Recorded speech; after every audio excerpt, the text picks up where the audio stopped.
Ibrahim, Buddha, Christ, Guru Nanak, ये बुलंद रूहें हुई ना इस दुनिया की, लेकिन कोई भी वापस नहीं जा सकते, क्योंकि कोई को वहां जाने का रास्ता पता ही नहीं। यहां तो बच्चे जानते हैं क्या? यहां बच्चे जानते हैं, क्या जानते हैं? कि हम ज्योति बिंदु आत्मा हैं और बिंदु बिंदु आत्माओं के लोक से आए, जहां शरीर होते ही नहीं। वहां सब निराकारी आत्मा है, निराकार ज्योति बिंदु बाप के बच्चे। वो हम आत्माओं का घर है क्या? पार्ट बजाने का रंगमंच नहीं है वहां। पार्ट बजाने के लिए ये जो रंगमंच है वो ये सृष्टि है? रंगमंच पर पार्ट बजाने वाले जो एक्टर्स होते हैं ना, अपने अपने घर से ही आते हैं ना। तो तुम बच्चे आत्मा हो, देह तो नहीं हो। तो तुम्हारा घर जो आत्मलोक है, सोल वर्ल्ड है, जहां से आए हो, तुम्हारी बुद्धि में है कि बरोबर हम सभी बच्चे बिंदु बिंदु आत्माएं हैं, एक निराकार शिव बाप के बच्चे बाप के घर में, परम धाम में, ब्रह्मलोक में जाएंगे, जो गीता में लिखा हुआ है। क्या कि वो परम धाम कहाँ है? ब्रह्मलोक सत्य धाम कहाँ है? गीता में बताया, न तद भासयते सूर्यो न शशांको न पावक। जहां न सूर्य का प्रकाश पहुंचता है, न चंद्रमा का प्रकाश पहुंचता है, न सितारों का प्रकाश पहुंचता है। ऐसा मेरा परम धाम है, जहां जाकर के इस दुखी पापी कलयुग की आत्माएं वापस इस कलयुगी दुनिया में नहीं आती। क्या बोला? न निवर्तन्ते तद्धामा परमम मम। उस धाम में, उस आत्माओं के धाम में जाकर आत्माएं इस दुखी दुनिया में वापस नहीं लौटती। जब लौटेंगी तो स्वर्ग में लौटेंगी, सुख धाम में लौटेंगी, इस दुख धाम में नहीं लौटती। कार्ड है, छोड़ भी दे आकाश सिंहासन।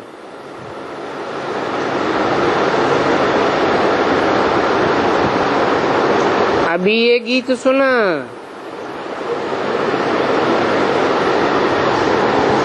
ऐसे तो ये गीत पब्लिक में गाया जाता है,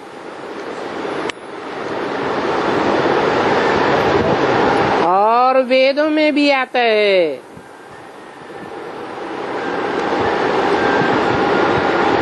परंतु सिवाय तुम ब्राह्मणों के इसका अर्थ कोई नहीं समझ सकता।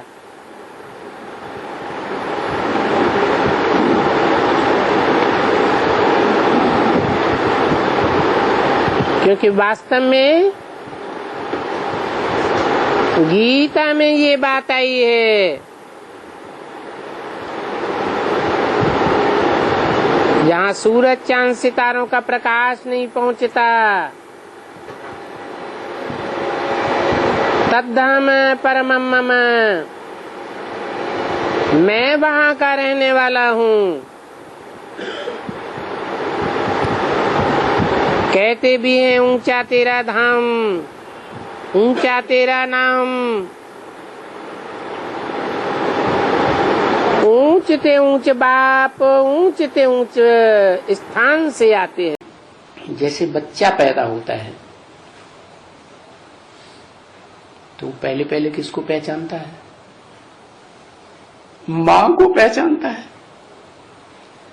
ऐसे ही सुप्रीम सोल परम पुरुष शिव का इस मृत सृष्टि रंगमंच पर पहला बच्चा आदम, वो अपने बाप जो बीज है आत्माओं का, बाप है, उसको पहचानता है या अपने उस स्वरूप को पहचानता है जिसका नाम शिव आकर देता है परम ब्रह्म। ये संपन्न स्टेज प्राप्त करने की बात है क्या? वो शरीर भी कैसी स्टेज प्राप्त कर लेता है संपन्न होने पर? परम ब्रह्म माने बड़े से बड़ा ब्रह्म, जिसको और धर्म वाले भी मानते हैं लेकिन चैतन्य रूप में नहीं जानते। वो सिर्फ इतना जानते हैं कि जैसे गीता में लिखा है परम धाम, सूरज चांद सितारों की दुनिया से पार, जहां सूरज चांद सितारों का प्रकाश नहीं पहुंचता, वो मेरा परम धाम है। तद्धाम परमं मम, क्या न तद भासयते सूर्यो न शशांको न पावक। तो उस सत्य धाम को जिसे सिख लोग कहते हैं सत्य धाम, अंग्रेज लोग कहते हैं सुप्रीम एबोर्ड, सोल वर्ल्ड, मुसलमान कहते हैं अर्श। अल्लाह मियां अर्श में रहता है तो वो रूहों का बाप है ना, तो रूहों की दुनिया में ही रहेगा। जहां रूहों का बाप रहता है वहां से, उस घर से वो पार्ट बजाने वाली रूहें इस सृष्टि रूपी रंगमंच पर आकर के कपड़े बदलती हैं जन्म जन्मांतर। जितने जन्म उतने कपड़े बदलती है, उतने प्रकार के पार्ट बजाती है। तो वो कपड़ा क्या है? मिट्टी ही तो है। 5 तत्वों का संघात। जो भी आत्मा इस सृष्टि रूपी रंगमंच पर सप्तधाम से उतरती है तो वो प्रकृति का ये 5 तत्वों का बना हुआ शरीर धारण करती है, फिर पाठ बजाती है। तो जो भी उतरेगी पहले सत्व प्रधान पाठ बजाएगी, क्योंकि दुनिया की हर चीज 4 अवस्थाओं से पसार होती है। पहले सत्युग में सत्व प्रधान, त्रेता में सत्व सामान्य, द्वैतवादी द्वापर युग में जब दूसरे दूसरे धर्म पिताएं, धर्म, दूसरे दूसरे राज्य, दूसरे दूसरे कुल, दूसरी दूसरी मतें स्थापन होने लगती हैं, तो द्वैतवादी द्वापर युग में वो जो सत्युग में उतरे हुए 16 कला संपूर्ण आत्माएं थी नारायण जैसी, वो भी रजो प्रधान बन जाती है। शांति तो है मूल वतन में, उसका नाम ही है शांति धाम। जहां से फिर आत्माएं पाठ बजाने के लिए इस पुरानी दुनिया में नहीं आती है।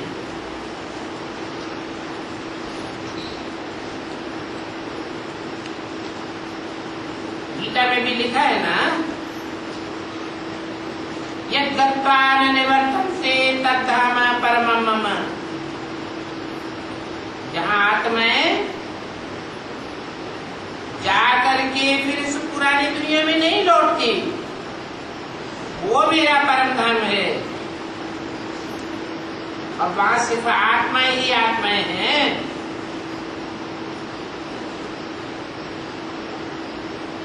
पंच तत्वों का पुतला नहीं है।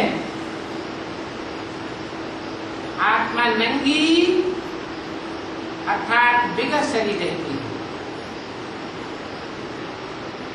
परंतु नग्न आत्मा का ये नहीं है कि कपड़े पहनने बिगर रहना है, नहीं। हाँ, परम धाम में आत्मा शरीर बिगर नंगी रहती है।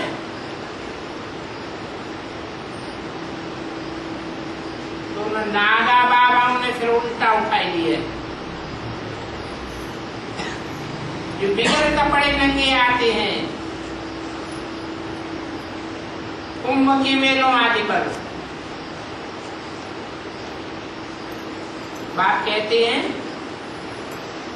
बच्चे तुम आत्मा वहां वचन में बिगर शरीर की रहते हो। वो शांति धाम अथवा निराकारी दुनिया है जहाँ आत्मा ही आत्मा रहती है। कृष्ण के जीवन में भी बहुत सारा दिखावा दिखाया गया।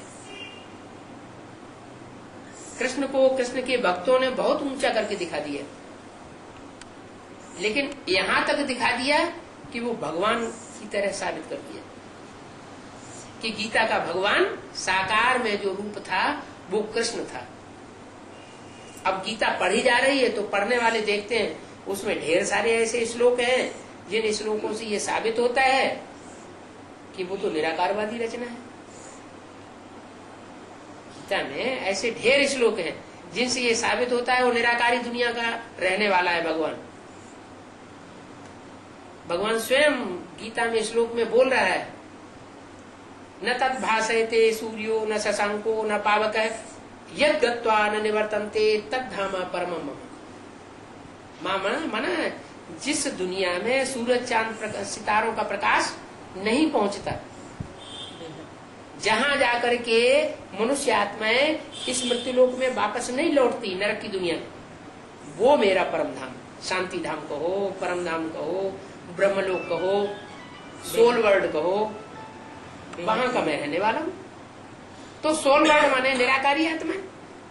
सोल वर्ल्ड का रहने वाला भी तो निराकार होगा, तो निराकार तो भगवान साबित होता है गीता में। लेकिन गीता लिखने वालों ने किसका नाम ठोक दिया उसमें? श्री कृष्ण भगवान का, कृष्ण का नाम ठोक दिया। तो ये जो कृष्ण का नाम ठोका गया है ये कृष्ण के फॉलोअर्स ने ठोका। ब्राह्मणों की दुनिया में भी इसकी शूटिंग होती है। परमात्मा शिव जब इस सृष्टि पर आते हैं तो शूटिंग कराते हैं संगम युग में, कलयुग के अंत और सतयुग के आदि में 5000 वर्ष का जो भी ड्रामा है, 4 युगों का, सतयुग, त्रेता, द्वापर, कलयुग, इन चारों युगों की 4 सीन की शूटिंग कराते हैं। वो चारों युगों की शूटिंग में परमात्मा जो है वो सारा ही 500 करोड़ मनुष्य आत्माओं को ज्ञान दे करके उनको जिंदा करते हैं। जैसे अज्ञानी है, जैसे कि अज्ञान नींद में सोया हुआ है, मरा पड़ा है। जैसे कि मुसलमान लोग, किसी लोग मानते हैं कि खुदा आकर के जब कयामत होगी तो कब्र में से आत्माओं को उठाएगा और वो जिंदा हो जाएंगे। जो भी आत्मा शरीर छोड़ती है वो कब्र दाखिल हो जाती है। ऐसे मुसलमानों की, क्रिश्चियंस की मान्यता है। ये तो सिर्फ भगवान का सिखाया हुआ राजयोग है, जिस राजयोग से शंकर विश्वनाथ कहलाते हैं। हर हर महादेव शंभो काशी विश्वनाथ गंगे। सारे विश्व के ऊपर उन्होंने योग बल से विजय प्राप्त की थी। अभी फिर भगवान आया हुआ है। भगवान निराकार को कहा जाता है। वो देह से जन्म नहीं लेता, गर्भ से जन्म नहीं लेता,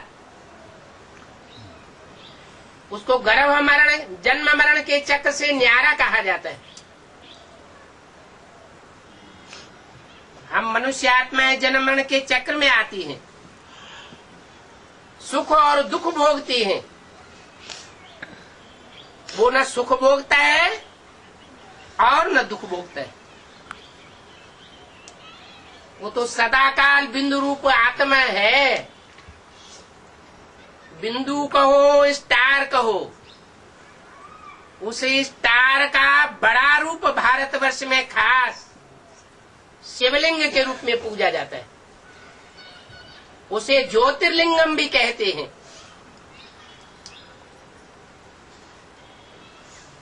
वो परम धाम का रहने वाला है। इस मृत्यु लोक की सृष्टि का रहने वाला नहीं है।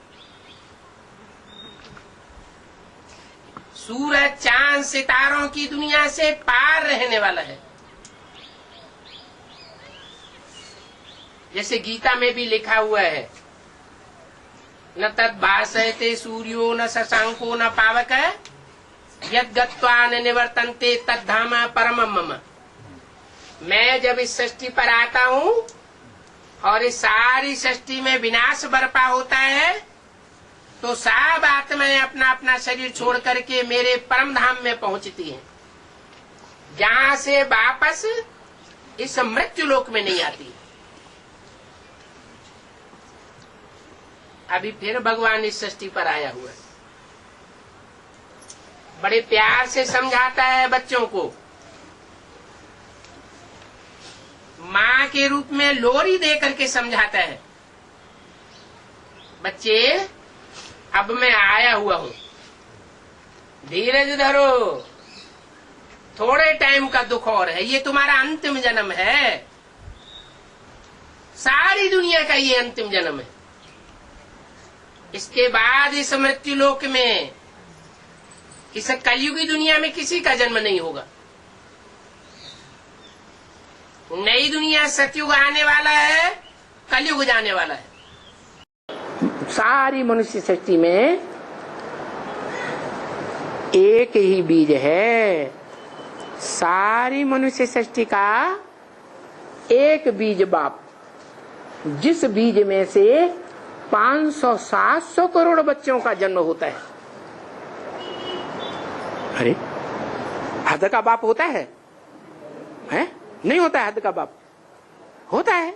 हद का बाप जो हद का परिवार पैदा करता है, उस हद के परिवार में ढेर के ढेर जो भांति होते हैं परिवार के, छोटे बड़े बच्चे बच्चियां माता, वो कहां से आते हैं? कहां से आते हैं? कहेंगे माँ के पेट से आते हैं। अरे माँ के पेट में से पेट में भी कहां से आते हैं? बाप बीज रूप बाप में से आते। उस बीज रूप बाप में पूरा परिवार भरा हुआ है। क्या? छोटे बड़े सब बच्चे बच्चियां उसी में भरे हुए हैं। उस बीज में से जैसे हद का परिवार आता है, वैसे ये वसुधैव कुटुंबकम रूपी बेहद का परिवार है। ये बेहद का परिवार भी एक ही बीज है, जिस बीज में सारी मनुष्य सृष्टि 500-700 करोड़ पत्तों की समा जाती है। उसी बीज से सारी मनुष्य सृष्टि बाहर आती है। नंबर बार कोई सतयुग में आके जन्म लेंगे, कोई त्रेता में जन्म लेंगे, कोई द्वापर में जन्म लेंगे, कोई कलयुग में जन्म लेंगे। अब कोई पूछे कि वो परम धाम कहां गया? कौन सा है? जिसे बताया सूरज चांद सितारों की दुनिया से पार।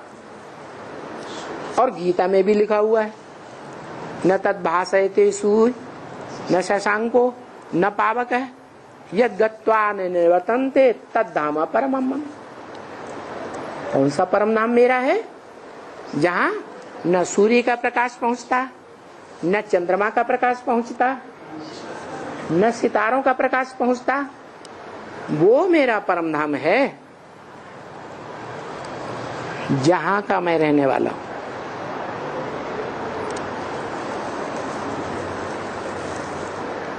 तो वो कहता है कि बच्चे, इस मनुष्य सृष्टि में जो तुम परम धाम बनाते हो, वो 500-700 करोड़ मनुष्य आत्माएं बनाती हैं परम धाम।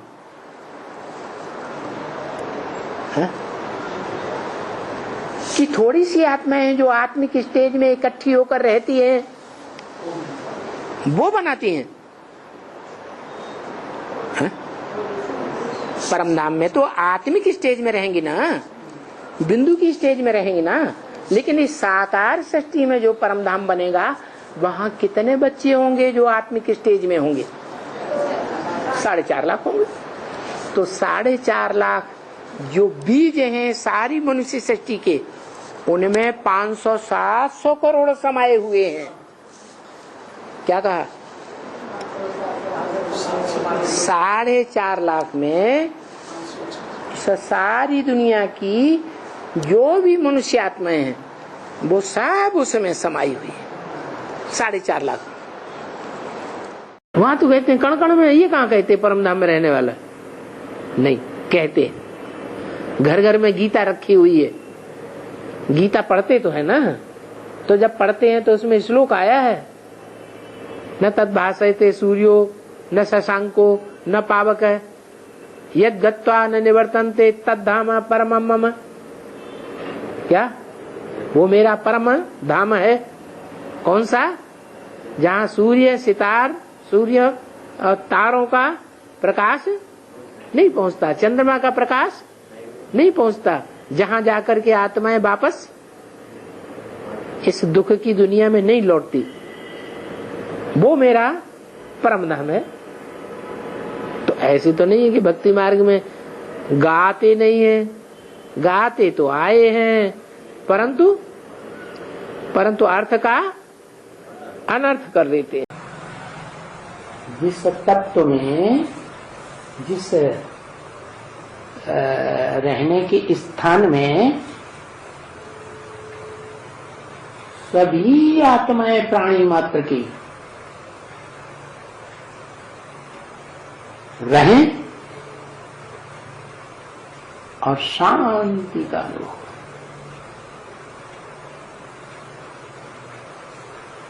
जैसे सारा दिन आदमी काम करता है, थक जाता है, फिर रात में गहरी नींद सुसुप्ति में चला जाता है।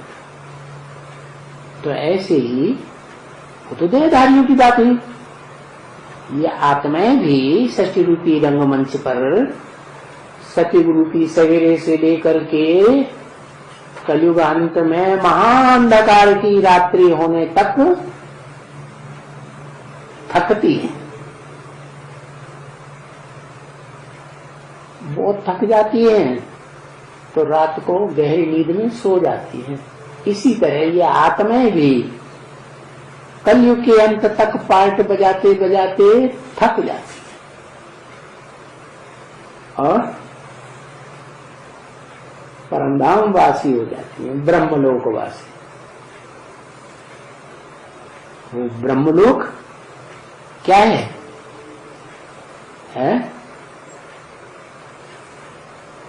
जो गीता में बताया है, सूरज चांद सितारों की दुनिया से पार मेरा धाम है। वो तो शिव का धाम है, सुप्रीम सोल का। लेकिन इस सृष्टि रूपी रंगमंच पर भी एक मनुष्य सृष्टि रूपी वृक्ष का बाप बीज है, जिसका शरीर क्या बन जाता? धाम बन जाता। सिर्फ उसकी आत्मा का धाम नहीं कि आदम की आत्मा का धाम नहीं, सारी मनुष्य सृष्टि में जो भी प्राणी मात्र की आत्माएं हैं वो उसी धाम से होकर गुजरती है।